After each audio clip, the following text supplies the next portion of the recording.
Welcome সবাইকে।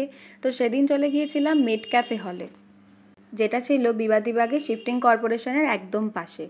জায়গাটা এতটাই অ্যাস্থেটিক ছিল না যে তোমাদের কি বলবো। আমার মতো ফটোহলিক মানুষেরা তো এর ঠিকানা পেলে এখনই দৌড়াবে, ঠিক যেমন আমি দৌড়েছিলাম। তবে জায়গাটার ভেতরটা আমি ভিডিও করতে পারিনি বলে প্রচণ্ড খারাপ লাগছে, যেহেতু ওখানে অ্যালাউড ছিল না।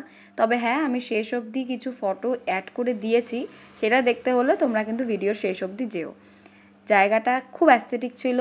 সেখানে ছিল কিছু পুরনো দিনের ছবির পোস্টার, মা দুর্গার একটা মূর্তি, একটা বড় টোপর এবং নানান কিছু, যেটা আর কি কলকাতাকে আমাদের প্রাণের কলকাতা বানিয়ে দিয়েছে।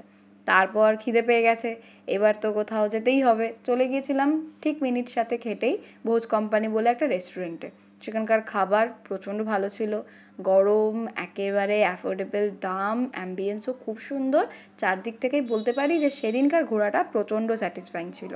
তো তোমাদের তো বলেই দিলাম ঠিকানাটা, এবার তোমরা একটু চট করে ঘুরে এসো। তাহলে তোমাদের সাথে দেখা হচ্ছে পরের ভিডিওতে।